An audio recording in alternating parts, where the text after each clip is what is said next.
여러분, 우리가 왜 죄를 지을까요? 우리가 왜 죄를 짓습니까? 참 심각한 질문이죠.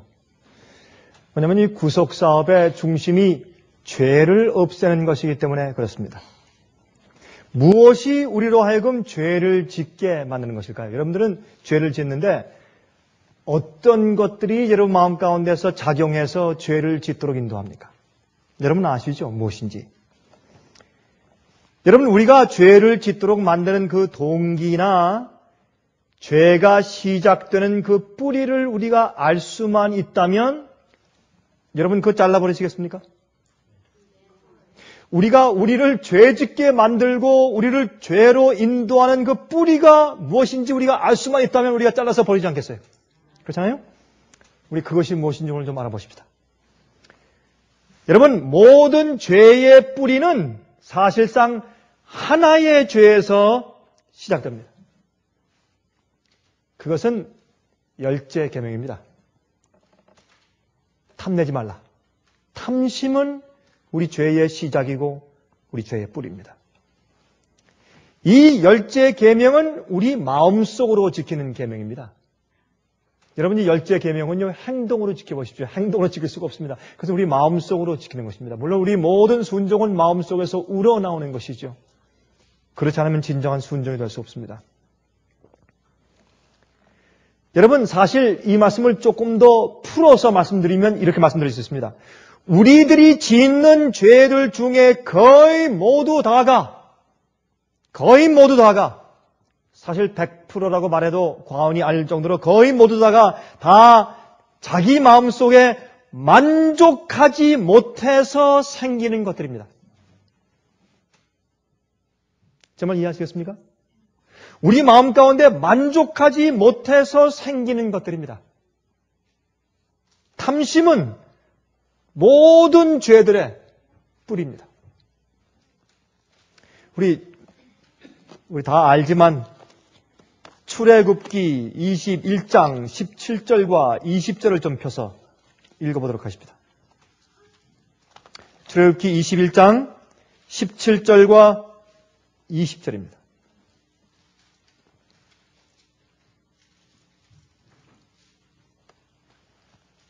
출애굽기 20장이죠. 20장, 10계명장, 출애굽기 20장 17절과 20절입니다. 내 이웃의 집을 탐내지 말지니라.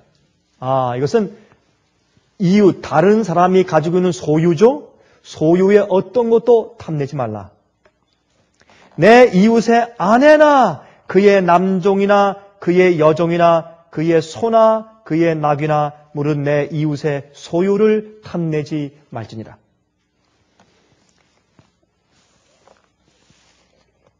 내 이웃의 사람을 탐내지 말고 내 이웃의 집을 탐내지 말고, 집을 탐내지 말라 하는 것은 땅을 포함한 것이죠. 이 property. 토지를 탐내지 말라, 집을 탐내지 말라, 그 사람이 가지고 있는 것을 탐내지 말라, 또 물은 모든 소유를, 사람들을 탐내지 말고 종들을 탐내지 말고 모든 소유를 탐내지 말라. 근데 재미있는 것은요, 이 소유 가운데 또 무슨 소유가 있느냐면 유형적인 소유가 있고 무형적인 소유가 있어요. 그렇습니까? 유형적인 소유는 무엇입니까? 눈에 보이는 것들. 무형적인 소유는요. 여러분, 우리 한국에서도 문화재 할 때 유형 문화재, 무형 문화재 이렇게 하죠. 그럼 유형 문화재는 뭡니까? 불국사, 석탑 같은 것들, 무슨 이런 어떤 그림 같은 것들, 도자기 이런 것이 유형 문화재. 그럼 무형 문화재 뭐예요? 무형 문화재. 예? 재능, 그렇죠? 기술. 어떤 사람이 판소리를 잘한다, 노래를 잘한다. 이것은 무형 문화재예요. 그러면 우리가 다른 사람의 소유를 탐내지 말라 하는 것은 눈에 보이는 것도 탐내지 말지만 여기 말하는 것은 물은 모든 소유를 그 사람의 유형 문화재까지 탐내지 말라. 그 사람의 노래 잘하는 것, 그 사람의 인기, 그 사람의 아름다운 얼굴, 그렇죠? 그 사람의 재주, 달란트, 이런 그 사람들이 남들한테 받는 좋은 칭찬, 인기, 평판, 심지어 하나님께로부터 받는 인정, 지위, 사람들의 교회 안에서의 위치, 지위, 이런 것을 어떻게 하지 말라? 탐내지 말라. 탐내지 않을 수 있는 것은 우리 마음이 만족해야 탐내지 않습니다. 여러분 만족하지 않아 보십시오. 반드시 탐내게 되어 있습니다. 탐심은 모든 죄의 뿌리입니다. 근데 아마 이런 말씀을 하실 거예요. 아니, 어떻게 우리가 탐내지 않을 수가 있습니까? 그건 불가능한 일이지. 탐을 반드시 내게 돼 있죠, 우리가. 그렇죠? 우리가 이제 정말 털털거리는 차를 타고서 주유소 가서 이제 기름을 넣는데, 신형 2006년도 실버 참 바짝바짝한 그런 BMW 차가 신형이 쫙 정말 미끄러지듯이 쫙 와서 옆에 탁 서가지고 그냥 기름을 쫙 넣는데 신사가 나와서 말이죠. 라이방 안경을 탁 쓰고 나와서 탁 뒷짐을 주고 다 기름을 넣고 있는데 어떻게 탐을 안 내요? 어떻게? 당연한 거지. 아니 우리는 모빌홈에서 참 어렵게 살고 있는데 저택을 짓고 살고 있는 사람은 집에 가서 보니까 앞에도 풀장이 있고 뒤에도 풀장이 있고 가까운데 호수가 참 멋있게 놓여 있고 아침에 일어나서 2층에 올라가서 내다보면 그냥 그 풍경이 정말 장관이고 그런데 어떻게 탐을 안 내요 세상에. 그거 탐 안 내면 그 바보지. 그 사람이 아니지. 그건 정서가 없든지 감정이 없든지 죽었든지 뭐 둘 중에 하나지. 그게 뭐 어떻게 탐내를 할 수 있냐 말이에요. 그런데 성경은 말하기를 그럼에도 불구하고 탐내지 말지니라. 남이 가지고 있는 것은 유형적이든 무형적이든 무조건 탐내지 말아라. 탐내는 것은 죄의 뿌리다. 그래서 이 10계명 가운데 맨 마지막에 갖다 딱 박아놨어요. 우리가 탐내면요, 탐내는 자들은 하늘에 가지 못합니다.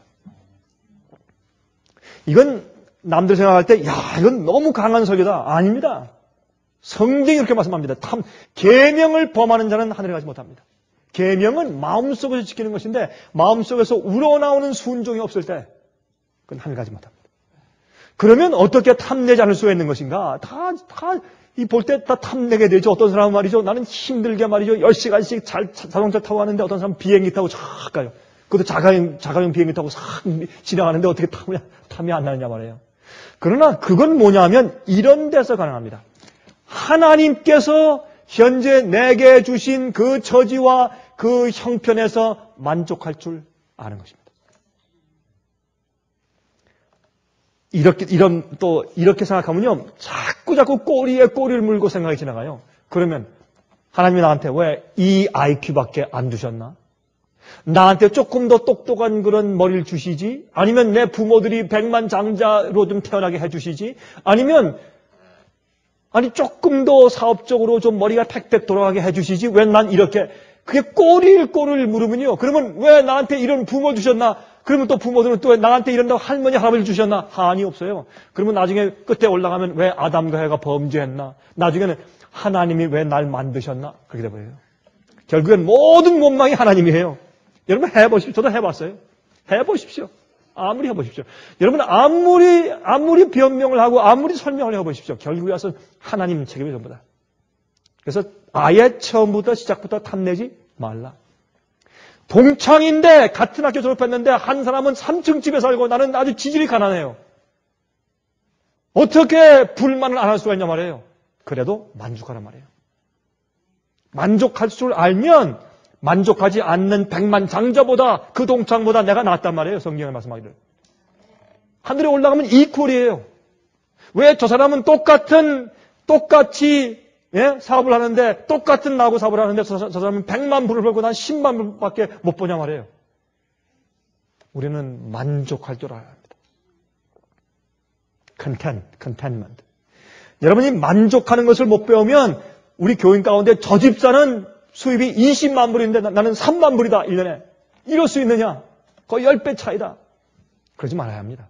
전적으로 현재 내가 가지고 있는 것, 내가 처한 것, 내 위치, 내 모든 것들 내가 가지고 있는 것에 만족해야 합니다. 이것을 우리가 이런 마음을 갖지 못하고 이것을 우리 마음 가운데 그냥 헤쳐놓아 버리면 왜 같은 걸 가르치는데 저 집사는 우리 교인들이 좋아하고 난 덜 좋아하느냐? 이건 탐심이에요. 다른 사람의 위치, 평판, 인기, 소유, 다른 사람의 아내, 남편, 모든 것인지 탐내지 말라 이거예요. 그건 만족이에요, 만족. 탐내지 말라 하는 것은 만족이거든요. 만족해야 탐내지 않죠. 이건 참 십계명 가운데서 아주 중요한 부분에 딱 자리에 있는 것이고, 이 계명을 지키지 못하면 다른 계명을 못 지켜요. 이 계명을 못 지키기 때문에 우상이 생기는 거예요, 마음 가운데. 이 계명을 지키지 못하기 때문에 하나님에 대한 존경심이 떨어지는 거예요. 마음에 의문이 생기기 때문에. 이 계명을 지키지 않기 때문에 간음하게 되고 살인하게 되고 거짓 증거하게 되는 것입니다. 이것 때문에 그래요. 이것이 일만 악의 뿌리가 돼요. 여러분 히브리서 12장을 다 펴서 보시겠어요? 히브리서 12장. 이 문제는 우리가 조금이라도 여두리를 주면 안 됩니다. 조금이라도 이렇게 방심하면 안 되는 거예요. 탐심은 이 정도까지는 우리 인간의 마음 가운데 생기는 이런 느낌과 이런 감정은 당연하겠지. 뭐 이 정도까지 그런 것은 아니겠지. 직접 뭐 빼앗고 그다음에 무슨 뭐 이런 거 가지고 말하는 것이지. 아니에요. 성경 말하기를 탐내지 말라. 탐내는 것은 마음속으로 생각하는 생각 아니에요. 생각. 우리 욕구, 소원. 이건 타협할 수 없는 거예요. 그러니까 우리가 마음 가운데 생기는 그런 탐내는 욕구가 올라올 때 금방 쳐서 복종시켜버려야 돼요. 이걸 그냥 가지고 있으면 반드시 다른 계명을 범하는 죄로 딱 연결돼 버려요. 그래서 싸움이 생겨요. 탐심을 가지기 때문에. 만족하지 못하기 때문에. 12장 18절부터입니다. 히브리서 12장 18절부터 너희의 이른 곳은 만질만한 불 붙는 산과 흑은과 흑암과 폭풍과 나팔소리와 말하는 소리가 아니라 그 소리를 듣는 자들은 더 말씀하지 아니하시기를 구하였으니 이는 짐승이라도 산에 이르거든 돌로 침을 당하리라 하신 명을 저희가 견디지 못함이라. 그 보이는 바가 이렇듯이 무섭기로 모세도 이르되 내가 심히 두렵고 떨린다 하였으나, 여기까지 있는 얘기는 지금 여기에 사도 바울이 뭘 말하는 것입니까? 이스라엘 백성들이 시내산에서 돌비 율법을 받을 때의 경험을 지금 설명한 것이에요. 그때 이스라엘 백성들이 두려워서 하나님께서 직접 말씀하지 않게 해주십시오. 우리가 두려워 떨려 죽겠습니다. 모세요, 당신이 우리한테 대신 중보로 말해주십시오. 중재해 주십시오. 우리 직접 그분의 임재를 볼 수도 없고 또한 그분의 음성을 들을 수도 없습니다. 두렵습니다. 죽을 거 합니다. 그랬어요. 그렇게 말씀을 해놓고 바울이 말씀하기를 22절부터 그러나 너희가 이루는 것은 누구? 그리스도인들, 예수를 믿는 교인들은 너희가 이루는 것은 시온산과 살아계신 하나님의 도성인 하늘의 예루살렘과 천만 천사와 하늘에 기록한 장자들의 총회와 교회와 만민의 심판자이신 하나님과 및 온전케 된 의인의 영들과 새 언약의 중보이신 예수와 및 아벨의 피보다 더 낫게 말하는 뿌린 피니라 그랬습니다. 여러분 이게 무슨 뜻입니까? 이것은 옛날 시내산에서 하나님의 임재를 보았을 때도 그렇게 두렵고 떨렸는데 지금 우리는 그 앞에 설 수가 없었는데 왜? 계명을 어기는 마음을 가지고 그들이 두려워 설 수가 없었는데 왜? 계명을 지금 선포하는데 계명을 어기는 심령을 가지고 어떻게 하나님 앞에 설 수 있냐 말이에요. 두렵고 떨려서 죽을 뻔했죠. 그런데 지금 우리가 서 있는 곳은 어디다? 하늘의 시온산, 하늘에 있는 시온산, 앞으로 14만 4천이 설 그 산 말이에요. 새 예루살렘 성, 하늘에 있는 천사들과 의인들의 영과 하나님 아버지의 임재 앞에 우리가 서 있는 것이다. 그러니 어떻게 감히 계명을 어기는 마음을 가지고 어떻게 거기 설 수 있겠느냐? 그걸 말하는 것이에요 지금. 감히. 시온산에서도 못 섰는데, 시내산에서도 못 섰는데 어떻게 하늘 시온산에 설 수 있겠느냐? 그런 말이에요 지금. 자, 그 다음에 25절부터 너희는 삼가 말하신 자를 거역하지 말라. 땅에서 경고하신 자를 거역한 저희가 피하지 못하였거든 하물며 하늘로 쫓아 경고하신 자를 배반하는 우리일까 보냐. 그때는 소리가 땅을 진동하였거니와 이제는 약속하여 가라사대 내가 또 한 번 땅만 아니라 하늘도 진동하리라 하셨느니라. 이 또 한 번이라 하심은 진동치 아니할 것을 영존케 하기 위하여 진동할 것들 곧 만든 것들에 변동될 것을 나타내심이니라. 여러분 이시요 주님께서 심판하실 때 흔들린 사람들은 지금 다 흔들려 나가는 시기에 살고 있어요. 흔들릴 건 전부 다 흔들려 내보내고 흔들리지 않을 것들만 골라서 하늘의 영원히 두실 것입니다. 그걸 지금 설명하고 있는 것이에요. 심판대 앞에서. 왜요? 그러므로 우리가 진동치 못할 나라를 받았은즉 은혜를 받자. 이로 말미암아 경건함과 두려움으로 하나님을 기쁘시게 섬길지니 우리 하나님은 소멸하는 불이 시민이라. 태우는 불이에요. 죄를 태우는 불, 계명을 범하는 자들을 태우는 불이세요. 주님은 사랑의 하나님이시고 구원하는 분이시지만 계명을 범하는 자들은 반드시 마지막에 결과로 타게 되어 있습니다. 자, 그렇게 말씀을 해놓고 13장에 가서 말씀하기를 13장 5절 6절 보세요. 돈을 사랑치 말라. 있는 바를 족한 줄로 알라. 그가 친히 말씀하시기를 내가 과연 너희를 버리지 아니하고 과연 너희를 떠나지 아니하리라 하셨느니라. 그러므로 우리가 담대히 가로되 주는 나를 돕는 자신이 내가 무서워 아니하겠노라. 사람이 내게 어찌하리요 하노라 그랬습니다. 이것은 하나님이 나를 도와주시고 있는 내 위치를 인정하신다라는 것을 믿고 확신을 가지고 만족하는 자들이 흔들리지 않는다 그 말이에요. 탐내는 자들은 흔들려요. 계명을 어긴 자들은 흔들리는 것이에요. 마귀 편에 하나님 편에 자기를 위해 살다가 하나님 위해 살다가 교회에 와서는 주님 위해 사는 것처럼 하다가 집에 가서는 자기를 위해 살고 맨날 왔다 갔다 흔들리는 것이에요. 진리에 딱 안착되어 있는 것이 아니에요. 그런 자는 주님께서 인정치 않는단 말입니다. 여러분 루스벨이 어떻게 반역했습니까? 루스벨이 반역한 이유는 탐심. 그렇죠? 이사야 14장 12절부터 14절 보시면 말씀하기를 너 아침의 아들 계명성이여 어찌 그리 하늘에서 떨어졌으며 내 열국을 엎은 자여 어찌 그리 땅에 찍혔는고 내가 내 마음에 이르기를 내가 하늘에 올라 하나님의 뭇별 위에 나의 보좌를 높이리라. 내가 북극산 지폐의 산 위에 좌정하리라. 가장 높은 구름에 올라 지극히 높은 자 비기리라 하도다. 하나님의 능력을 탐하는 그분과 동등된 그런 인정을 받고 그런 경배를 받고 싶은 탐심이 마음 가운데 생기자 그는 반역했어요. 모든 죄의 시작은 열째 계명이에요. 탐심이에요. 탐내지 말라. 탐내지 말라. 해와 사람이 왜 타락했습니까? 해와는 탐했죠. 보기에 좋고 먹음직하고 지혜롭게 할 만했기 때문에 그것을 마귀의 말에 속아서 하나님처럼 되고 싶은 그 격상된 위치를 탐했어요. 그리고 그 마귀의 말을 신뢰하고 따서 먹었습니다. 그래서 온 인류가 타락한 입장에 놓이게 되었습니다. 이것은 적은 얘기가 아닙니다. 탐심은 나를 망치고 가정을 망치고 교회를 망치고 사람들을 망치는 것입니다. 탐심은 죄의 시작입니다. 그리고 가인은 어머니 해와의 죄를 복사했죠. 어머니 하와의 죄를 본받고서 어떻게 했어요? 무엇을 탐했습니까? 가인은 무엇을 탐했습니까? 예?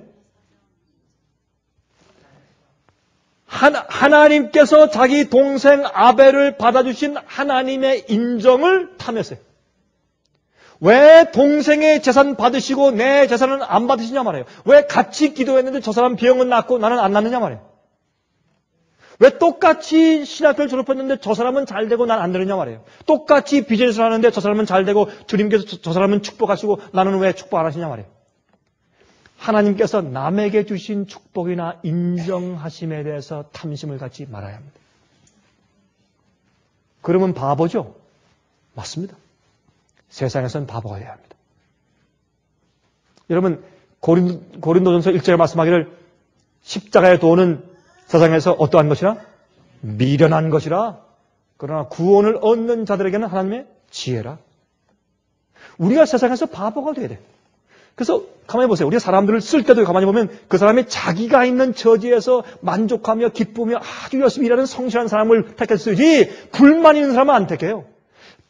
나는 지금 재주가 많은데 난 여기 있습니다 하고 불만 있는 사람은 안 써요. 오히려 사람이 단순하고 자기 있는 데서 만족한 사람을 쓰죠. 사람도 그래요. 하나님도 마찬가지예요.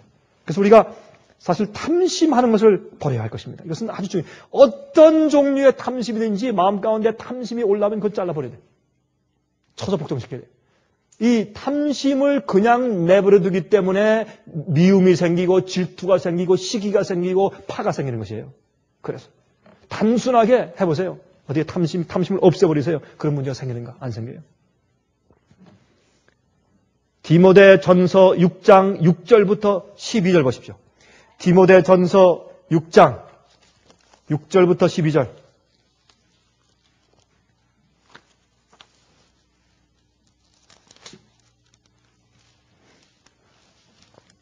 말씀 잘 들어보세요. 그러나 자족하는 마음이 없으면 이게 뭐예요? 스스로 만족히 여기는 마음이에요. 아니 누가 우리에게 만족하게 무엇을 줬단 말입니까? 이걸 제가 바꿔 읽어볼까요? 남들이 우리를 만족하게 해 주었으면 경건이 큰 이익이 되느냐? 아니에요. 무엇이 있기 때문에 만족해요? 아니에요. 자족하는 스스로 만족하게 여기는 마음이 있으면 경건이 큰 이익이 되느냐? 우리가 세상에 아무것도 가지고 온 것이 없음에 또한 아무것도 가지고 가지 못하리니 어려우면 어려운 대로 없으면 없는 대로 아니 우리가 최선을 다하죠. 그래도 주님께서 안 주시고 허락지 않으시면 할 수 없죠. 거기에 만족해야죠. 옛날에 말이죠.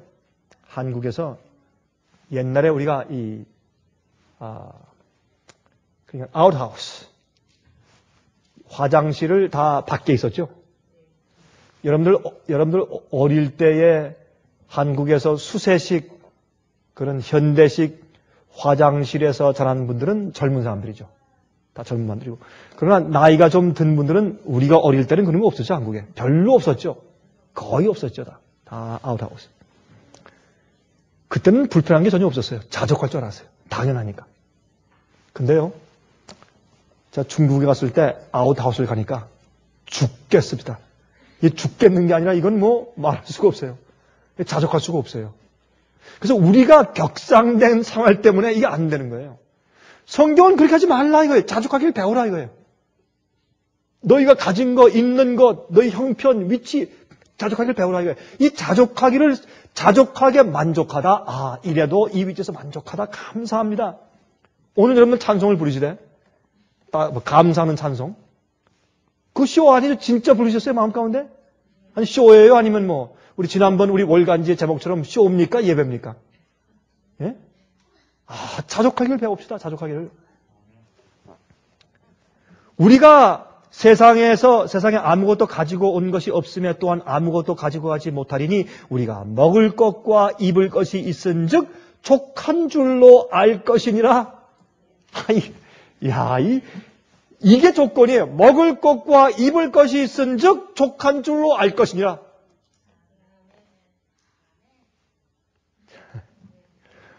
부하려 하는 자들은 시험과 올무와 여러 가지 어리석고 해로운 정욕에 떨어지나니 곧 사람으로 침륜과 멸망에 빠지게 하는 것이라. 돈을 사랑함이 일만하게 뿌리가 되나니 이것을 사모하는 자들이 미혹을 받아 믿음에서 떠나 많은 근심으로 자기를 찔렀도다. 돈을 사랑하는 것, 그건 일만하게 뿌리예요. 부하려고 잘 살려고 하는 마음을 가진 사람들 일만하게 뿌리예요. 오직 너 하나님의 사람아 이것들을 피하고 의와 경건과 믿음과 사랑과 인내와 온유를 좇으며 믿음의 선한 싸움을 싸우라. 영생을 취하라. 이를 위하여 내가 부르심을 입었고 많은 증인 앞에서 선한 증거를 증거하였도다. 여러분 이것은 마지막 시대에 아주 중요한 얘기입니다. 그래서 빌립보 4장 11절부터 13절에 말씀하기를 내가 궁핍함으로 말하는 것이 아니라 어떠한 형편에든지 내가 자족하기를 배웠노니 내가 비천에 처할 줄도 알고 풍부에 처할 줄도 알아. 모든 일에 배부르며 배고픔과 풍부와 궁핍에도 일체의 비결을 배우노라. 그 다음에 나오는 이 말씀이 성경 가운데서 가장 크게 오해된 말씀 가운데 말씀들 중에 하나입니다. 뭡니까? 내게 능력 주시는 자 안에서 내가 모든 것을 할 수 있느니라. 이 말씀은 사람들이 얼마나 오해한 줄 아세요? 그러므로 나는 주님 안에서 백만장자가 될 수 있다. 난 주님 안에서 이거 할 수 있고 저거 할 수 있다.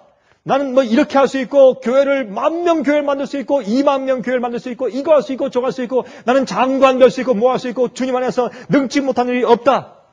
그렇게 적용시킨단 말이에요.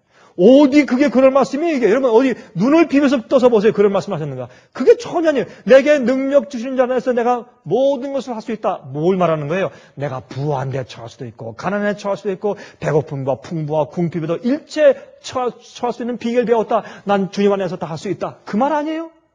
주님께서 내게 무엇을 주든지 어느 형편에 처하든지 어느 위치에 있든지 내가 만족하게 그 자리에서 자족하길 배우면서 처할 수 있다. 난 주님 안에서 그렇게 할 수 있는 능력이 있다. 그걸 말하는 것인데 어디 주님께서 주님 안에서 내가 100만 장자 될 수 있다. 무슨 차 살 수 있다. 뭐 할 수 있다. 뭐 교인들의 숫자를 10,000명 늘릴 수 있다. 그런 말씀이 어딨냐고 이 말씀 가운데. 이렇게 사람들이 곡해서 오해해서 자기 나름대로 해석해서 성경을 적용시키고 있다고 말입니다. 여러분 어떤 교회 가면 그 뒤에 크게 써붙여놨어요. 내게 능력 주시는 자 안에서 내가 모든 것을 할 수 있느니라. 그걸 갖다가 그 교회 가면 한 번 3번씩 복잡하면서 큰 소리를 외치고 믿습니다, 믿습니다, 믿습니다 그렇게 하래요. 그러면 사업 잘 된대요. 실제로 그래요. 제가 들었어요. 여러분 이걸 우리 교회에 와서 다른 데 가면 안 됩니다. 우리 교회에 와서 3번 동안 크게 복잡하게 외치고 아멘 믿습니다 3번 하십시오. 그럼 요다음 주에 장사 잘 됩니다. 그러니까 교인들이 많이 모일 수밖에 없죠. 이런 엉터리 적용이 어딨냐 말이에요. 그런데 어떤 때 이 말씀을 우리 마음 가운데 그렇게 실제로 우리도 적용을 시킬 때가 있어요. 그러면 안 돼요. 이것은 자족하기를 배우는 능력을 말하는 것이에요. 그 이상 적용시키지 마세요. 물론 주님께서 주의 능력으로 우리가 무엇하고 어떻게 되길 원하시면 다 되죠. 그러나 주님의 뜻이 무엇인지 우리가 먼저 알아야 되겠죠. 우리의 분수를 알아야 되겠고. 그래서 요한일서 2장 15절과 16절에 말씀하기를 이 세상이나 세상에 있는 것들을 사랑치 말라.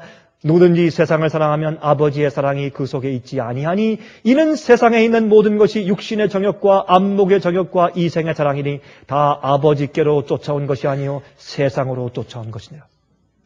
눈에 보이는 것, 보기 좋은 것, 안목의 정욕, 육체의 정욕, 이생의 자랑하고 싶은 이런 모든 것들은 그런 것들이 마음 가운데 탐심을 이루는 것인데 그런 탐심들은 마음 가운데 자족하는 마음을 없애버리고 계명을 어기게 하고 범죄하게 만드는 것입니다. 그거 하지 말라고 성경은 말하는 것입니다. 그걸 안 하고 이런 마음이 들어갈 때 이게 두드려 패서 없애서 죽여버리면 그럼 우리가 단순한 사람이 돼요. 단순하게. 남들이 아주 부자들이 모이는 곳에 가서 지질이 가난해도 거기 가서 앉아서 가만히 있어도 마음이 만족하고 자족해요. 항상 웃음이 있고 편안함이 있고 자족함이 있고 주님이 나를 인정하시고 내 마음 가운데 계시고 주님이 속히 오시는데 내가 영원히 살면 그때 가서는 우주가 나의 것인데 자족하고 만족하고 기뻐하고 감사하고 이렇게 하면 부자들 앉아가지고 다 눈치 보고 눈을 부리 돌리고 말이죠. 얼굴이 길게 하고 말이죠. 기분이 안 좋고 말이죠. 싸우고 경쟁하지만은 그러나 그 가운데 있는 그 그리스도인은 자족하게 배운 사람은 편하기 때문에 그 부자들이 와서 그에게 고개를 숙이는 것이에요. 당신이 가지고 있는 행복을 나한테 나눠달라고. 그게 그리스도의 증인이지 내가 많이 가졌다고 그리스도의 증인이 아니지 않습니까? 성경은 말하기를 어떻게 자족하길 배우라. 그게 경건의 능력이다 그랬어요. 경건의 능력이다. 평안한 자족하고 행복하고 만족하고 미소가 있고 마음이 편안한 그걸 좀 배워야 돼요. 그걸 배워야 돼요. 여러분 요셉의 생애를 한번 읽어보십시오. 창세기 37장부터 창세기 마지막 장까지 창세기 37장부터 끝까지 쭉 보면 그게 다 요셉의 이야기예요. 얼마나 감동적인지 몰라요. 제가 한 번은요 이렇게 앉아서 우리가 잘 아는 얘기지만 창세기 37장부터 창세기 마지막 장까지 그 요셉의 얘기를 제가 다 요셉의 그 이스라엘 백성들이 그 요셉의 정말 운구를 지고 나갔죠. 출애굽할 때. 그렇죠? 그렇게 요셉이 죽는 장면까지 쭉 보면 참 그 감동적이에요. 저는 한 번은 앉아서 창세기 37장부터 제가 쭉 다시 한번 쭉 한 자리에서 쭉 읽어보니까 저 눈물이 날라요. 얼마나 눈물이 날라는지. 왜냐면 그 얘기는 사람 이야기니까 인간 얘기예요. 우리 얘기예요. 우리 얘기. 우리의 시련 얘기고 우리의 고통 얘기거든요. 그게. 얼마나 흡사한지 몰라요. 그래서 제가 이 요셉 얘기 읽다가 한 번은 좀 울었어요. 제가 자꾸 눈물이 나서. 그게 우리 얘기니까. 너무나 처절해서. 여러분 그런데 말이죠. 이 창세기 37장에 얘기가 나오는데 37장은 사랑하는 아들 얘기예요. 여러분 요셉이요. 7개 단계, 생애의 단계를 설명해줘요. 그 이야기가. 7개 계단이 있어요. 우리도 하늘에 올라가서 하나님의 보좌 옆에 올려 안침을 받기까지 7개의 단계를 지낼 수가 있어요. 7개의 계단을. 요셉이 간 것처럼. 요셉은 어떻게 해요? 야곱의 사랑하는 아들이었어요. 야곱이 요셉을 가장 사랑했어요. 그래서 그에게 채색 옷을 해서 입혔어요. 채색 옷은 무엇인가? 색색까지의 옷을 하나 이렇게 짜게 입게 해가지고 입힌 옷이에요. 굉장히 비싼 옷이죠. 빨간색 천과 파란색 천과 하얀색 천과 노란색 천과 전부 다 사이사이에 짜게 입게 해가지고 만든 옷이에요. 그걸 우리 요셉 뭐라 그러죠? 그걸 누비 옷을 뭐라 그러죠? 우리 한국에서 킬트한 옷이에요. 네?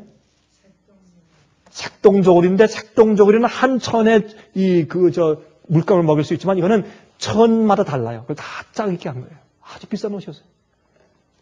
그러니까 이 형들이 그를 미워했습니다. 시기하고. 또 요셉이 어떻게 했어요? 요셉은 자기 형들이 잘못하는 것을 아버지한테 가서 고자질했다 그랬어요. 이게 무엇입니까? 제일 처음 그리스도인 되었을 때 아직 성품이 온전히 성장하진 못했어요. 마음은 순결해요. 그는 정직한 사람이었어요. 그러나 덕이 부족했어요. 그래서 보호자에 오르기 전까지 하나님께서 요셉을 훈련시킬 필요가 있습니다. 그의 아브라함의 자손들을 갖다가 이스라엘 백성들을 다 죽이지 않고 그들을 살려내고 남아있는 백성 되기 위해서 요셉을 사용해야 할 텐데 주의 백성들을 기근에서 살리기 위해서 그 지경에 있는 온 나라를 다 살려야 됐어요. 하나님께서 이 세상을 아직도 살리시는 이유는 의인들 때문에 역사를 연장시키는 것이에요. 그래서 세상에 지금 살고 있는 것이에요. 곧 세상이 망해요. 의인들이 하늘로 올라가기 때문에 망합니다 이제. 근데 이 사랑하는 아들이 말이죠. 고통을 당합니다. 그게 37장 얘기예요. 근데 38장에 가서는 37장은 요셉이 팔리는 얘기까지 나오고 38장에 가서는 요셉을 애굽에 팔자라고 제의했던 유다가 일생 동안 그가 어떻게 타락하는가, 그가 어떻게 불행해지는가 하는 것을 설명한 것이 38장이에요. 38장은 요셉이고 요셉은 형들에 의해서 잘못 노예로 팔려가요. 그러나 38장은 그렇게 팔려가도록 한 유다가 죄에 팔려가요.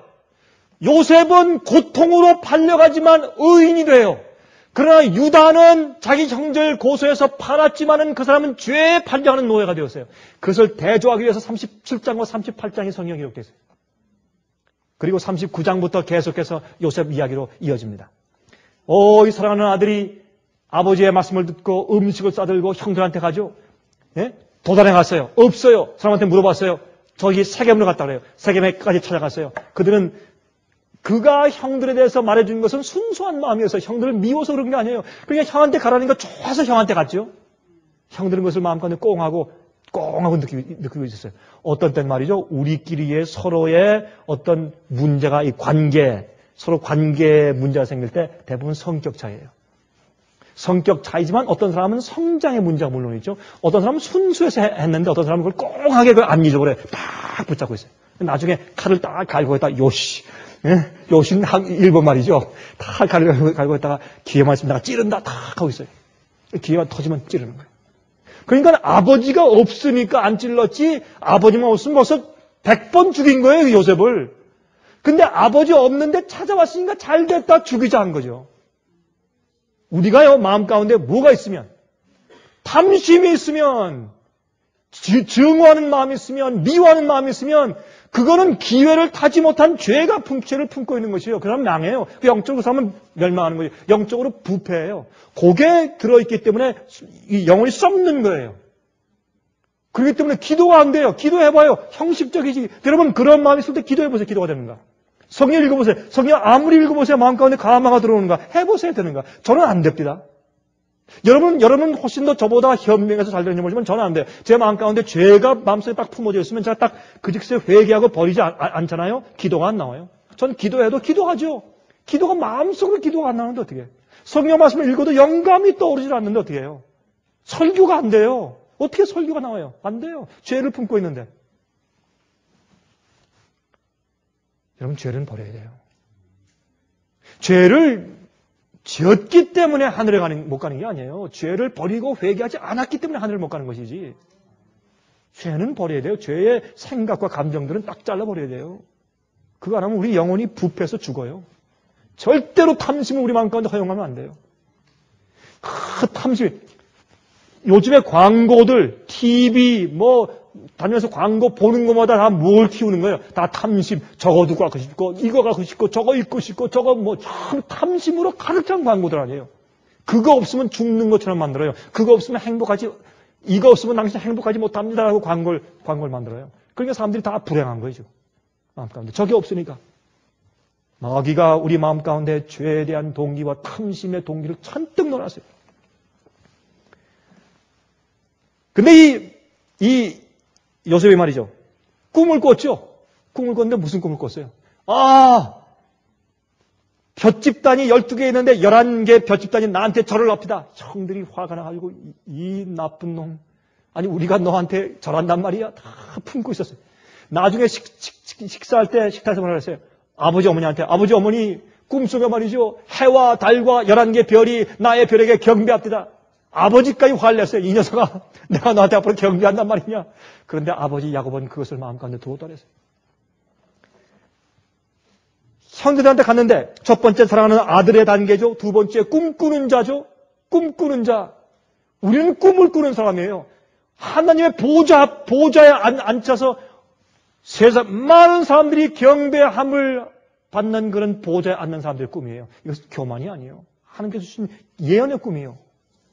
세 번째, 형들을 찾아갔는데 보시면 저 꿈꾸는 자가 온다. 꿈꾸는 자가 온다. 그래서 잡아 파는 것입니다. 죽이려고 하니까 죽이지 말자. 어땠어요? 구덩이에 빠뜨리자. 나중에 루벤이 나중에 살짝 가서 동생을 건져낼 그런 마음을 가지고 구덩이에 빠뜨렸어요. 그때 큰형 루벤이 너 절대 안 된다. 날 죽여라고 딱 섰으면 못했을 텐데 루벤이 어떻게 해요? 타협하자. 그러면 저 구덩이에 빠뜨리고 가자. 이렇게 타협했어요. 그건 죽이는 것과 마찬가지예요. 그래서 빠뜨렸습니다. 보니까 저쪽에서 이스마엘 사람들인 애굽으로 가는 상인들이 와요. 낙타상인들, 사막을 지나가는. 거기에 팔자. 애굽으로 팔자. 유다의 제안이었습니다. 좋다. 팔았습니다. 그래서 이제 팔려서 갑니다. 근데 이 요셉은 팔려서 가면서 저기 있는 아버지의 텐트의 끝을 팔려서 가물가물하게 보면서 요셉은 마음 가운데 결심했습니다. 나는 이왕 팔려가는데 내 아버지의 하나님, 내 할아버지 이삭의 하나님, 그 할아버지 아브라함의 하나님, 그 하나님께서 약속했으니까 바로 우리를 통해서 큰 나라를 약속했기 때문에 하나님께서 분명히 인도하실 것이다. 주님께서 내게 이런 일을 일어나도록 허용치 않았으면 내게 이런 일이 생길 수가 없을 것이야. 왜? 난 약속의 자녀이기 때문에. 그러므로 나는 믿는다. 그러므로 내 아버지 하나님, 내 할아버지 하나님, 내 조부의 증조부의 하나님께 내가 충성을 다하기로 결심하겠다라고 결심을 했어요. 결심하고 가서 주님께서 내게 어떤 일을 베푸시든지 간에 나는 자족하기를 배우며 살겠다라고 결심하고 간 것이 요셉의 생애예요. 갔어요. 보디발의 집에 팔렸습니다. 근데 거기 가서 너무 진실되게 일해서 보디발이 그를 신뢰하고 그의 모든 일을 맡기는 집사를 만들었어요. 그 왜 그래서요? 마음에 불만 있으면 투덜거리면 그렇게 안 돼요. 그가 자족하길 배우고 감사하면서 열심히 일을 했기 때문에 그 집 일을 다 맡겼죠. 그렇죠? 자족하길 배우는 사람이에요. 요셉은. 그런데 또 부인이 어떻게 해요? 여러분 부인이 또 그를 유혹하기 시작합니다. 젊은 요셉에게 계속 유혹해요. 나중에 집에 둘만 있는데 와서 그 옷을 붙잡으면서 유혹했어요. 그때 요셉이 어땠습니까? 자기 옷을 벗어서 던지면서 도망가면서 내가 이 큰 죄악을 어찌 여호와께 득죄하리요? 내가 죄를 범할 수 없습니다 하고 도망갔어요. 그것 때문에 보디발의 아내가 고소했지 않습니까? 저 요셉이 히브리의 종 노예 저 요셉이 나를 겁탈하려고 했습니다라고 거짓 고소했습니다. 그래서 나중에 종으로 팔린 것도 억울한데 거짓 고소를 받아서 어디로 갑니까? 감옥 속으로 갑니다. 근데 감옥 속에 가니까 감옥 속에 가서 어떻게 합니까? 너무 열심히 일을 하는 것이에요. 그래서 감옥 간수장이 그에게 열쇠를 주면서 모든 일을 다 맡겼다 그랬어요. 왜요? 자족하는 것을 배웠기 때문에. 그 다음에 거기서 또 오랫동안 주님께서 참하세요. 그래도 자족하기를 배웁니다. 근데 거기에 그 왕의 떡 맡은 관원과 술 맡은 관원이 내려오죠. 감을 가졌습니다. 그들이 꿈을 꾸었습니다. 꿈을 해몽해 주었습니다. 그랬더니 떡 맡은 관원은 3일 후에 정확하게 꿈 해석처럼 죽임을 당하고 술 맡은 관원은 다시 또 복직되었습니다. 그런데 술 맡은 관원이 요셉을 다 잃어버리고 자기만 잘 되면 되는 거예요. 남은 뭐 상관없어요. 자기만 잘 됐으니까 좋다 하고 다 잃어버린 다음에 또 사니까 또 2년 동안 더 고생하고 있었어요. 나중에 2년 후에 바로 왕이 꿈을 꿉니다. 하나님의 타이밍, 하나님의 장소와 시간, 주님께서 원하실 때 우리를 높이실 겁니다. 하나님께서 원하시는 계획 속에서 우리를 높이실 겁니다. 그때까지 참고 자족하길 배우고 만족하며 행복할 수 있어야 합니다. 그러면서 남이 가지고 있는 어떤 것도 탐하면 안 됩니다. 유형적이나 무형적이나 남이 갖고 있는 인정이나 무엇이나 평판이나 인기나 절대로 탐하면 안 됩니다. 남이 잘될 때 탐내지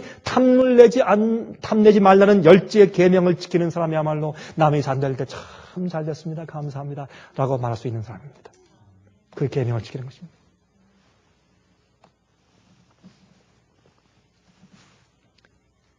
여러분 이렇게 해서 그가 이제 있는데 왕의 꿈을 꿨는데 7년은 풍년이고 7년은 흉년이에요. 7마리의 살찐 소와 7마리의 빼짝 마른 소가 꿈에 나타났습니다. 그것을 해몽하는 사람이 한 명도 없었습니다. 그때 이 술 맡은 관원이 깜짝 기억했어요. 아, 내가 압니다. 한 사람을. 저 히브리 청년이 있는데 그 노예로 팔려던 청년이 있는데 아, 그런가? 데려와라. 근데 이 당시에 바로는 말이죠. 누구냐면 히타이 족속이었어요. 히타이 족속은 어떤 족속이냐면 이 원래 애굽인들이 아니에요. 히타이 족속들이 왕조를 찬탈해 있었어요. 애굽에서. 그런데 나중에 그렇게 하고 있다가 갑자기 요셉이 죽은 다음에 이스라엘 백성들이 갑자기 노예가 되었죠. 그것은 원래 애굽 사람들이 히타이 족속에서 원래 왕권을 다시 뽑는 독립전쟁을 일으켜서 성공한 거예요. 예를 들어서 한국이 일본인들에게 점령당했다가 독립해서 일어난 것처럼 그렇게 된 거예요, 그게. 그래서 하루아침에 이스라엘 백성들을 다 노예 삼은 거예요, 갑자기. 그냥 그런 게 아니라. 아니, 왜 그렇게 고센 땅을 주고 좋은 땅을 주면서 그렇게 보호했던 애굽 나라가 갑자기 왜 이렇게 돌변했습니까? 그것은 이 히타이 족속에서 독립운동을 한 거예요. 애굽이 원래로 돌아간 거예요. 그래서 그런 겁니다. 히타이 족속도 위에 팔레스타인 지방 가까이 있는 사람들이었기 때문에 히브리인이었던 요셉을 볼 때 마음 가운데 아무 문제가 없는 거예요. 그냥 총리 대신 시킬 수 있는 그런 입장이 있던 것이 히타이 족속이었습니다. 히타이 족속에서 왕을 있었기 때문에 당시에 바로 왕이었기 때문에. 그래서 이제 꿈을 해석을 못하니까 요셉을 불러 올렸습니다. 요셉 얘기를 듣고 나서 보니까 기가 막혀 그 지혜가. 내 말이 맞는 것 같다.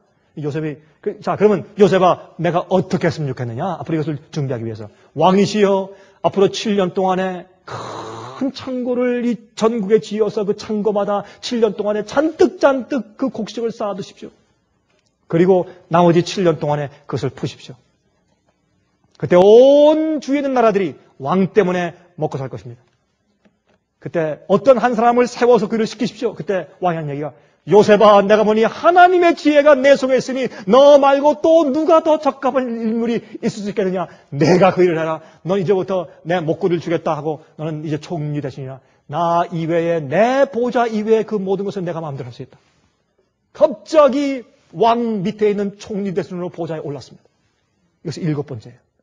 긴 고통 시간 이후에 7번째로. 처음에 사랑하는 아들에서 꿈꾸는 자로, 형제들에 의해서 팔리는 자로, 거짓으로 기소되어서 감옥에 가는 자로, 감옥에서 갇혀 있으면서 신실한 자로, 긴 고통의 시간을 지난 자로, 나중에 보좌에 오른 자로 7번의 기간을 거쳐서 그가 회복이 됩니다. 여러분 회복된 다음에 어떻게 됩니까? 여러분 그 얘기를 잘 아시죠?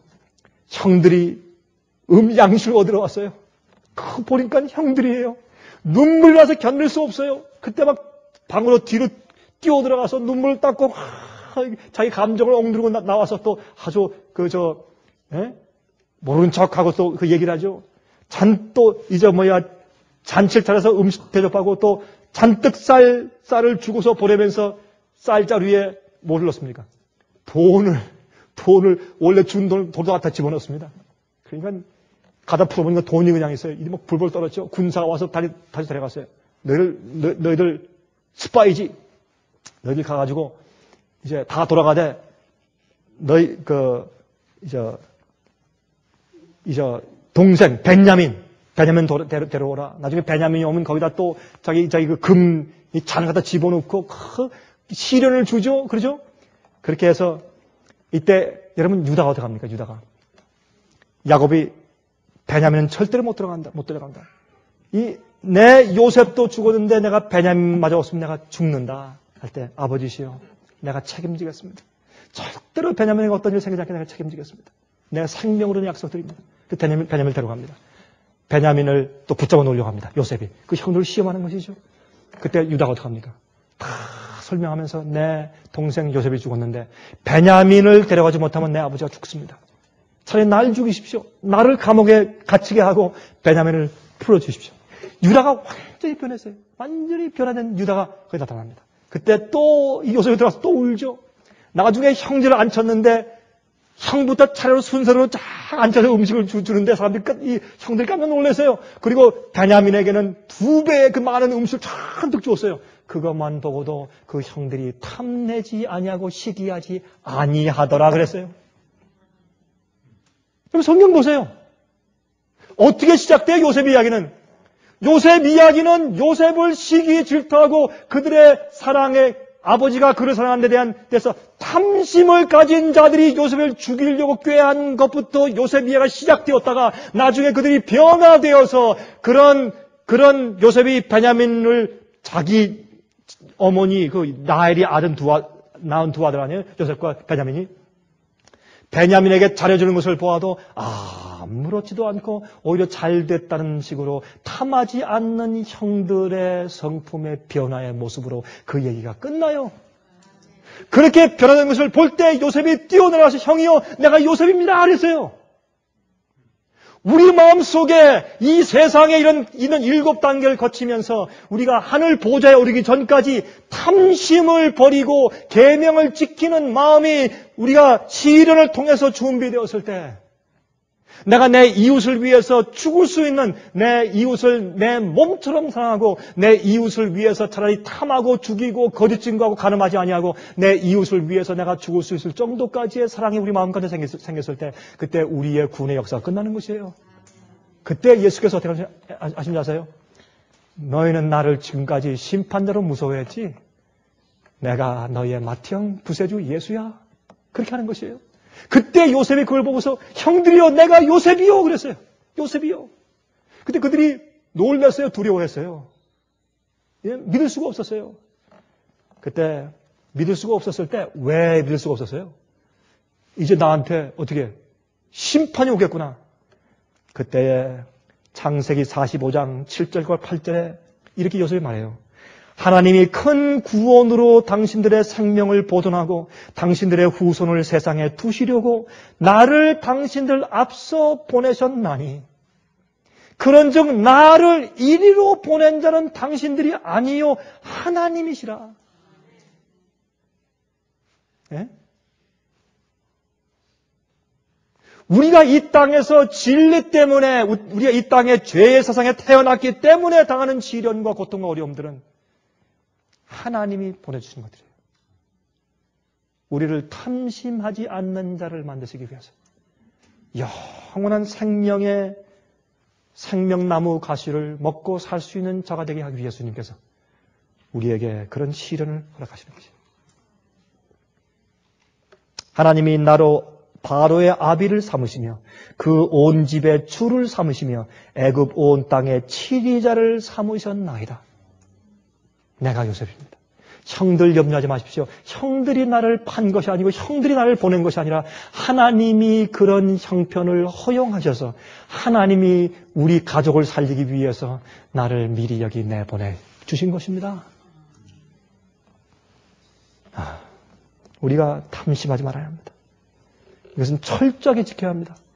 우리가 탐하지 않는 마음을 가지게 될 때 우리의 성화가 아름답게 이루어지고 성장하는 사람이 될 수 있습니다. 지금 한번 해보십시오. 제가 중국을 방문할 때, 남미를 가볼 때 가난한 사람들, 단순한 사람들, 탐심이 없는 자들 얼굴에 평화와 만족이 깃들어 있고 또한 순진함이 있는 것을 제가 보았습니다.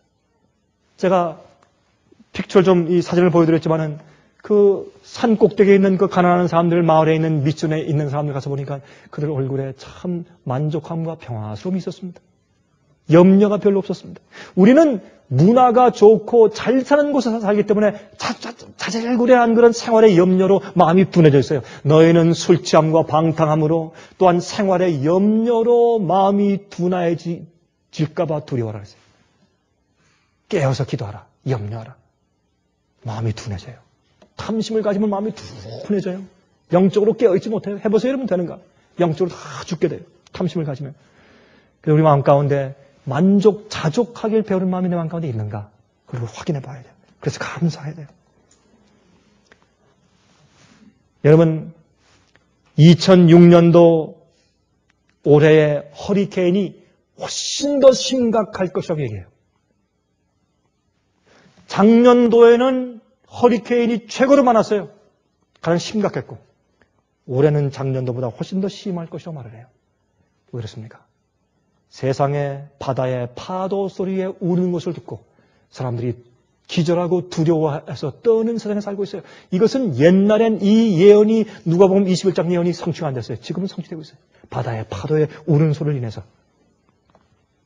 여러분, 지금은 올해 엘니뇨와 라니냐가 동시에 일어나요.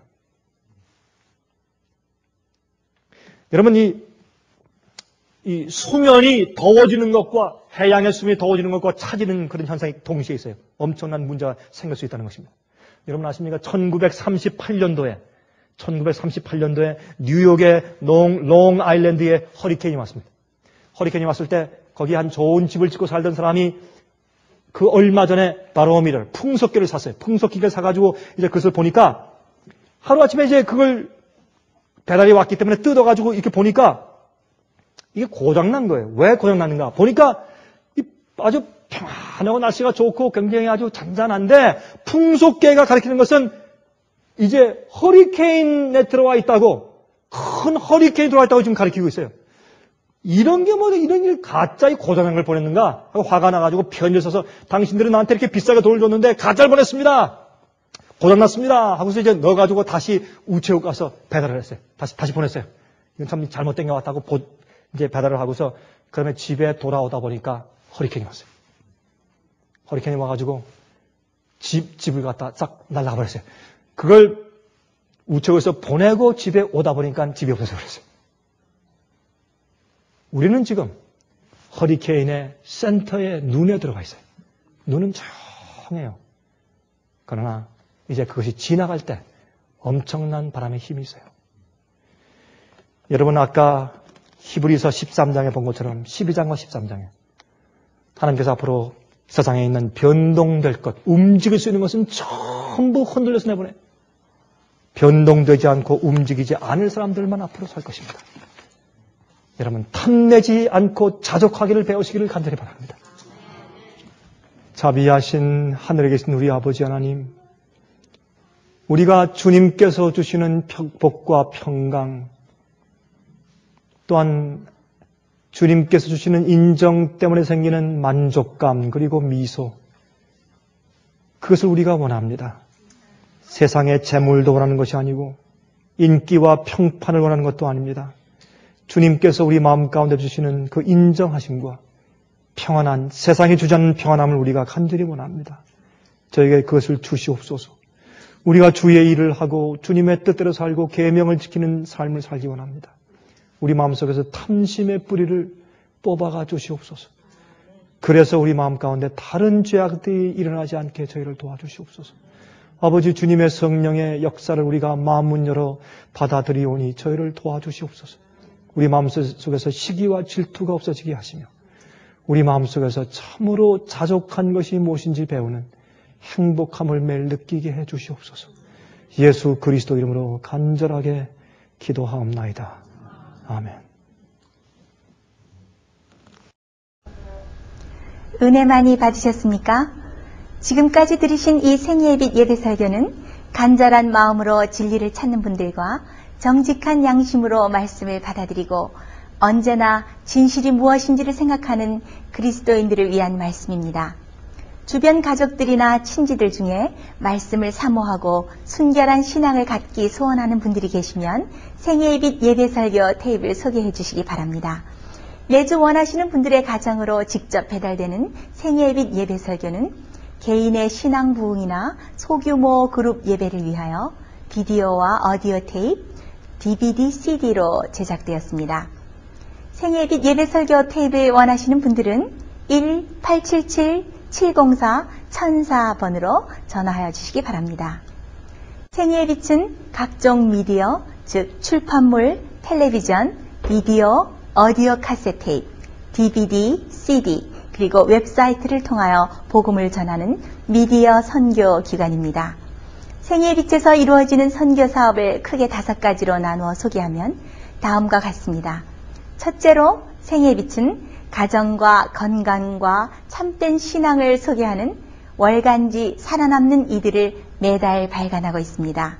가정과 건강 문제뿐만 아니라 참된 신앙과 성경에 나타나 있는 중요한 진리들에 대하여 매달 깊이 있게 다루는 최고의 신앙지입니다. 둘째로 생애의 빛은 미국의 주요 도시에서 텔레비전 선교 방송을 하고 있습니다. 많은 분들은 생애의 빛 선교 방송을 통하여 복음을 발견하고 새로운 생애를 살아가고 있습니다.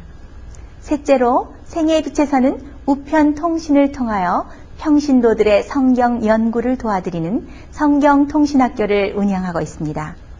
성경에 나타나 있는 중요한 문제들에 대하여 체계 있게 공부하기를 원하시는 분들은 성경 연구 단기 코스와 계시록을 통한 성경 교리 연구, 또한 요한계시록 연구 과목을 신청하시기 바랍니다. 교재 및 모든 비용이 무료인 생애의 빛 성경 연구 과정을 통하여 복음과 예언 문제를 가장 쉽고 체계 있게 공부하시기 바랍니다. 넷째로 생애의 빛은 예언 연구를 위하여 특별하게 제작된 비디오 시리즈를 나누어 드리고 있습니다. 성경 구약과 신약의 대표적 예언서인 다니엘서와 요한계시록을 처음부터 마지막까지 자세하게 해설해 드리는 예언 연구 비디오 시리즈를 통하여 많은 분들이 성경과 미래에 대한 새로운 시야를 가지고 살아가게 되었습니다. 마지막 시대의 복음과 비밀이 담겨져 있는 다니엘과 요한계시록 비디오 시리즈를 신청하셔서 새로운 영적 부흥을 체험하시기 바랍니다. 다섯째로 생애의 빛은 생애의 빛 원장이신 강병국 목사님의 예배 설교가 담겨져 있는 비디오와 오디오 테이프, DVD나 CD를 원하는 모든 그리스도인들에게 나누어 드리고 있습니다. 매주 생애의 빛 예배 설교 테이프를 받기 원하시는 분들은 생애의 빛으로 연락하여 신청하여 주시기 바랍니다. 끝으로 생애의 빛 선교 사업에 대해서 좀 더 자세하게 알기 원하시는 분들은 웹사이트 www.sostv.net를 방문하시기 바랍니다. 생애의 빛 웹사이트에는 지금까지 나온 모든 월간지와 비디오 테이프과 텔레비전 방송물들을 누구나 무료로 보실 수 있도록 준비되어 있습니다. 지금까지 소개해드린 생애의 빛 선교 교재들 중에서 원하시는 책자나 테이프 있으시면 무료 전화 1-877-704-1004번으로 신청하여 주시기 바랍니다. 미국 동부 시간으로 월요일부터 금요일까지 9시에서 5시 사이에 전화해 주시기 바랍니다. 그럼 다음 시간까지 안녕히 계십시오.